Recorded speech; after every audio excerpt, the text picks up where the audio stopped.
Yo, what is up, Canes fans? It is the Beast. Welcome back to the channel, The Beast On. If you see this very red, flushed face, I just went for my nightly walk.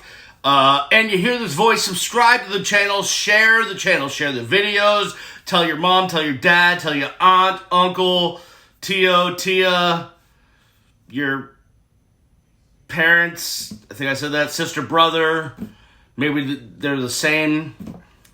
Not excluding anything these days.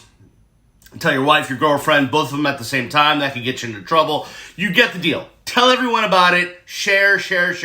And subscribe, and hit the little bell down there. Hit the little bell so you're notified when there's new videos up. It is recruiting night in America. Earlier today, student athletes, from all over the country signed their LOIs, letters of intent.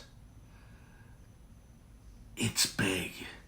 It's huge. It's the biggest night of the year. It's like Christmas in December. Wait a minute. Anyways, you get what I'm talking about. It's everything. If you don't get the defensive back and he goes to Michigan, you freak out. Or you start saying that he's not good. Or you start asking, why would he go there? Michigan sucks. This kid must not know what he's talking about. How dare he not come to my school? But then you get a quarterback. And this kid could be the next great one. He could be. He could be the next Dorsey. Could be the next Kosar. Could be the next Vinny Testaverde, Erickson, Walsh, Kelly. Could be the next Kyle Wright or Kirby Freeman. He could be. Here's the bottom line. This is going to be the most unique recruiting video that you watch tonight or whenever you're watching it. Because I am not going to try to fake this shit. I've been around college football for 20-something years, ever since I got to the U in 1994. I've been around college football, covered the team, and even though I'm not down at the U every day anymore, and I'm not calling my sources or claiming I have sources, even if I wanted to have sources, I would, but I just don't care enough to bother someone with my stupid questions about inside information. Just doesn't float my boat, doesn't tickle my pickle anymore, doesn't sink my sub. You get where I'm going. I've been around the game a long time.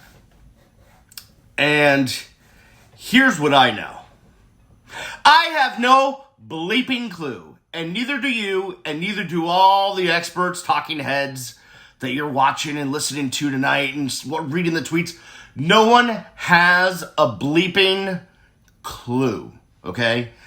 Kids are ranked, classes are ranked, teams will be ranked, and no one has a clue. I mean, you know that Alabama is going to get their kids because they're on quite a run right now and they just can't be stopped. And God only knows how they're doing it with what means I don't want to speculate on, but you understand where I'm hinting at. But other than that, no one has an idea. I mean, I don't want to tell the Ed Reed story or the Cameron Binion story or any other story or the Northwestern story or I don't want to go rehash all this stuff for you. But let's be honest with ourselves. How many times have we gotten so overly hyped about a player and they washed out? Or how many times did we not even think about some player that was on the bottom of the recruiting list and that person ends up in the NFL, maybe as a Pro Bowler? It happens way more often than you think. And certainly there are guys who are 4 or 5 stars who are going to end up in the NFL. And yes, their path was predicted correctly. But it doesn't happen as much as you think. And I go back to my boy Leroy Hoard, who I used to do a morning show with, along with Brendan Tobin and Robbie Cambo. And Leroy would say, and he would say it all the time, if NFL general managers who are paid lots of money They don't coach, teams. They don't have to drop an X's and O's. General managers and all the staff that just do player personnel in the NFL getting paid all that money just to study film and get a first-round pick right. How many of those guys get it wrong with their first-round pick? Think about that, and then think about the chances that a college coach and his staff, who are the same people preparing for games and also recruiting, have a chance to get it wrong on a 16, 17, 18-year-old kid. Chances are great. The chances are great. So I'm not trying to be Donnie Downer here on National Signing Day. I'm just trying to tell you, like, you're watching video. I'm sure you've watched videos tonight, and listen to podcasts, and you'll listen to podcasts tomorrow, and you'll try to get all the experts who've watched all the huddle film, and they were at this game, or they saw this game, and they've broken down this and done that. And guess what? They have just a chance of being right as I do, and I haven't watched one thing. And they have just as much chance of being wrong as I do, and I haven't watched one thing. And that's not to say that I don't think recruiting is important. Obviously it is. Your college program is built on the players.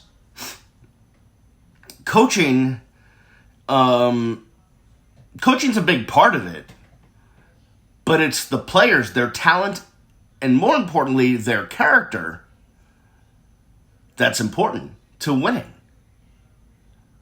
That's what I know from being around teams, from flying up and down and across the country on the same plane as teams. Players are important. Talent's important. Character's important. But, so while I realize this is a big day, this is your draft day. This is where you get your talent from. To sit here on some soapbox and opine about every player that we got, I could have sat all day today and for the last 3 weeks and gone over every player that Miami was targeting and watched film and read everything and called up people and talked about it and gotten notebooks of information like I would have 10, 15 years ago. Notebooks of information. Right, just writing. Just all sorts of stuff so that you could ask me anything about any recruit. And I would be ready to go. And then you could do that. I could have done that. But I've learned my lesson. There's no reason to do that because until they play a game against a big-time opponent, or maybe not even a big-time opponent, with actual pads on in college football, you have no freaking idea, okay? I mean, I can tell you how many times I'd be out on Green Tree practice field watching some wide receiver make every catch and look amazing. And then that guy would get into a game and he couldn't catch a pass to save his life. And I'd be on the radio, "Oh gosh, I was out there today and this player was amazing," in August. And then 2 months later, "Holy crap, I can't believe we missed on that guy. What happened there? Oh, the coaches stink," right? Every year. You just don't know. And I want you to celebrate that Miami gets a new influx of talent. I want you to celebrate that they're a top 10 class. I want you to celebrate that there's a new group of kids that wanted to come to Miami. I want you to celebrate all that. But I want you to kind of use the flashy thing from Men in Black and just forget everything you know about these kids, okay? I want all the expectations you have, everything you know, every morsel and nugget you've learned about these players. Forget it all, okay? Just please, forget it all. Like, wipe your memory clean, okay? And then next year, when the season's being played, and these guys start to play in games, start fresh. Start from new. start from the start.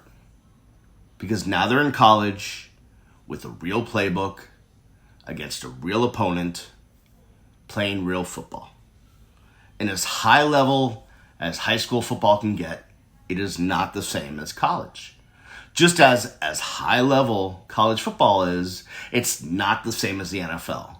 And sometimes the game doesn't translate from level to level. We've seen it way too often. And some guys are late bloomers. Some guys will not be a 5-star guy in high school, but get to college, and by the time it's all said and done, they'll be record breakers.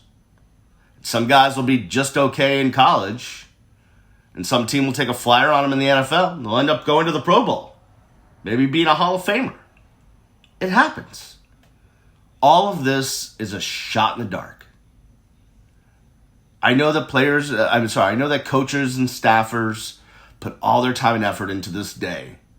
But please, as fans, slow your roll. Do the kids say that anymore? Just slow your roll. I don't think they think I'm old. I'm just coming to you from experience because I've seen it way too often. And I know the youngins, I know the Gen Zs out there are streaking and going crazy and, running through the quad naked. Are they? I don't think so. But just, have a smile. Yeah, Mom, you got some good kids, I'm sure. All right. On to the Cheez-It Bowl or whatever bowl, and we'll wait till next year to see if they're really good or not. We'll see if they match up to the stars and the accolades. Or maybe they don't. Or maybe the kid that you were like, why did we take that kid? Maybe you'll turn around on him because he'll end up turning around on you. So that's my spiel on recruiting. And I know it's not what you were looking for when you turn on this video, but it's the truth. And that's what I'm going to tell you, because I'm not paid by anyone anyways. I mean, not only am I not paid to lie to you, I'm just not paid because I'm unemployed. Just saying. All right, that'll do it for me. I appreciate you watching, if you did. Continue to subscribe and share and like and watch and all that stuff. I will see you when I see you. Happy Hanukkah to those of you that celebrate. See you my sweat, my boob sweat from my walk. It's sexy, I know.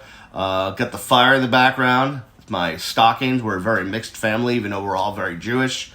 And I hope you enjoy this time of year as much as you can, despite the pandemic that's raging through. So, listen, happy signing day, but erase those memories. I'll see you when I see you. Peace.